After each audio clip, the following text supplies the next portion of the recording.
Olá, estudantes! Tudo bem com vocês? Não sei vocês, mas eu já estava morrendo de saudade das nossas aulas. Meu nome é Laura e sou professora de História. E na nossa aula de hoje, no Dever em Casa na TV, vamos conhecer um pouquinho mais sobre o trabalhismo no Brasil. Para que vocês, estudantes e professores da rede, possam se organizar, essa é uma aula do 9º ano dos anos finais. Hoje vamos trabalhar com a habilidade que identifica e discute o papel do trabalhismo como força política, social e cultural no Brasil, em diferentes escalas, nacional, regional, cidade e comunidade. E o nosso objetivo é analisar o trabalhismo e sua influência na política varguista. Antes de começarmos nossa aula, aproveita e já marca sua presença. É bem fácil, basta apontar a câmera do seu celular para o QR Code que está aparecendo aqui na tela. Agora que você já marcou sua presença, pega a câmera fotográfica e mala que a nossa viagem já vai começar. Nossa aula de hoje começa no Brasil República, lá em 1930. Desde que a República havia sido proclamada lá em 1889, começava a famosa política do café com leite. Essa política funcionava da seguinte maneira: os estados de Minas Gerais e São Paulo, que possuem os maiores colégios eleitorais, isso é, o maior número de eleitores por estado, fizeram um acordo informal, onde iriam se juntar para eleger um presidente à sua escolha. E assim foi feito. A cadeira da presidência passou a ser ocupada por paulistas e mineiros revezando pelo poder. Mas como nem tudo são mil maravilhas, os outros estados do país começaram a não gostar muito disso, pois eles acabaram por ficar de fora do jogo político. Foi então nas eleições de 1922 que as coisas começaram a mudar, pois o Rio Grande do Sul lançou um candidato para disputar contra a chapa São Paulo-Minas. Só que não seria nem nas eleições de 22, nem nas eleições de 26 que a chapa do café com leite seria derrotada. Mas calma, que nem tudo está perdido. O presidente eleito em 1926 foi um paulista, Washington Luiz. Quando as eleições de 1930 chegaram, o governador mineiro já estava mais que pronto para assumir a cadeira da presidência. Porém, São Paulo resolveu candidatar novamente um paulista, o Júlio Prestes. Minas Gerais não gostou nada disso e resolveu romper com o acordo. Juntou-se, então, a Aliança Liberal, que era uma chapa formada por Rio Grande do Sul e Paraíba. Juntos, eles lançaram Getúlio Vargas como candidato a presidente do país. Mas, como tudo nesse país, as eleições de 1930 renderam muitas reviravoltas. Teve casos de adultério do vice sendo exposto, difamação e até assassinato. Mas no final de tudo, Júlio Prestes, como candidato do Partido Paulista, saiu vitorioso dessa disputa.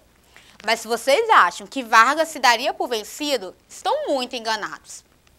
Naquela época, as eleições eram em março e a posse era em novembro, o que deu à Aliança Liberal um tempo para poder se organizar. Em 1930, os militares, junto com Vargas, marcharam para o Rio de Janeiro, que era então capital do país.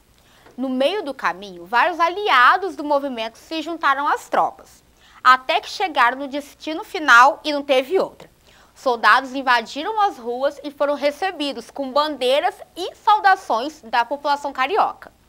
Lá no Palácio do Catete, que era a sede do governo, o Washington Luiz bem que tentou se esconder no banheiro, mas foi achado, deposto e preso pela Aliança Liberal.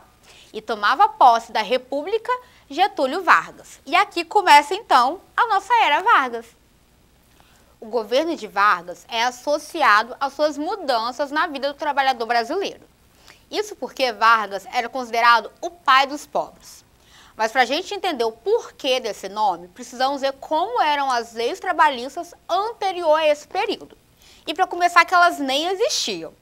Sim, o que a gente entende hoje como CLT, que é a Consolidação das Leis do Trabalho, que são todas as leis que têm a ver com o trabalhador e o empregador, não existiam. E as condições às quais os trabalhadores eram expostos eram as piores possíveis. Vamos dar uma olhadinha. Os trabalhadores ficaram expostos a cargo das manobras dos empresários, sem que leis unificadas lhe protegessem. As jornadas diárias eram fixas conforme o trabalho, o comércio, a indústria e a região, de estado para município. Algumas categorias não tinham direito às férias e as que tinham duravam no máximo 15 dias. Haviam sindicatos, porém eles não eram centralizados, o que dificultava a defesa dos direitos. O repouso semanal, que é o sábado e o domingo, não era remunerado. E era muito comum o uso de castigos físicos para poder disciplinar os trabalhadores. Vocês conhecem algum benefício que as leis trabalhistas trouxeram para os trabalhadores? Antes da criação da CLT, que foi apenas em 1943, o Vargas promoveu diversas mudanças. O presidente passou a investir na industrialização do país, mas que, para que tivéssemos indústrias, era preciso operários, trabalhadores. Logo no início de 1932, no iniciozinho do seu governo, Getúlio Vargas instituiu um decreto. Com ele, o trabalhador passou a ter o seguro-desemprego, que é um auxílio dado pelo governo durante o período de 3 a 6 meses, logo assim que o trabalhador fica desempregado. Tivemos também os benefícios previdenciários, que são pagamentos feitos por uma instituição do governo aos trabalhadores que, por algum motivo, não possam trabalhar, além da criação do FGTS, que é o Fundo de Garantia do Tempo de Serviço. Com ele, o empregador, patrão, é obrigado a depositar uma quantia todos os meses em uma conta do nome do empregado, para que o mesmo saque esse valor quando for demitido ou aposentado. Além disso, tivemos o PIS também, que é o Programa de Integração Social, que ele é pago pelas empresas para poder ajudar no dinheiro lá do seguro-desemprego. De cara, podemos ver que os primeiros anos do governo Vargas, a vida do operário brasileiro mudou. Só que não para por aí não. Em 1934, Vargas tornou a carteira de trabalho, ou carteira profissional, como se dizia na época, um documento obrigatório, pois ela era possível obter um currículo profissional trabalhador, seus últimos empregos, salários, aumentos e infrações. Tamanha importância do documento que o presidente fez questão de tirar a sua própria carteira e que possuía o número de série 0001. Ele foi o primeiro trabalhador do Brasil. E claro que o dia 1º de maio, que já era dia do trabalhador e também feriado nacional, se tornou muito importante para o seu governo. Quase no finalzinho do primeiro governo de Vargas, ele criou então a CLT, que é a Consolidação das Leis do Trabalho. Foi a partir dela que os trabalhadores e patrões tiveram um documento padrão para recorrer quando fosse necessário. Foi permitida a existência de sindicatos, além do que férias de 30 dias por ano. Antes, apenas alguns profissionais tiraram férias e elas eram apenas de 15 dias.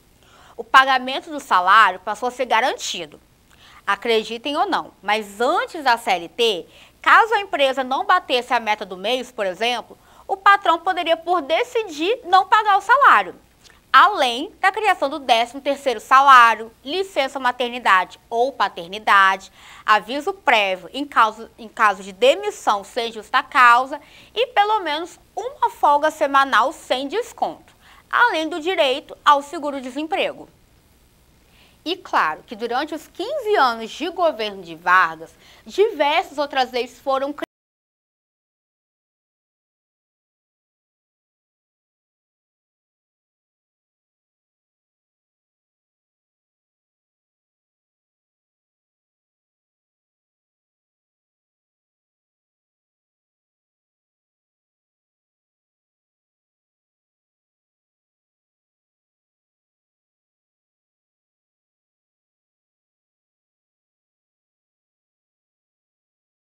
Tirou de letra, deixando o adversário para trás por conta da quantidade de votos que recebeu.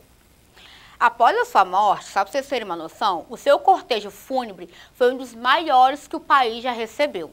E ele cumpriu o que deixou na sua carta-testamento, saiu da vida para entrar na história. Agora, eu quero ver quem aí está prestando atenção na nossa aula. Nosso quiz de hoje serão perguntinhas de verdadeiro ou falso sobre as leis trabalhistas e o governo de Vargas. Mas não se esqueçam, antes de começar, marquem a sua presença. É bem fácil, basta apontar a câmera do seu celular para o QR Code que está aparecendo aqui na tela. Questão número 1. A política do café com leite acontecia entre os estados que formavam a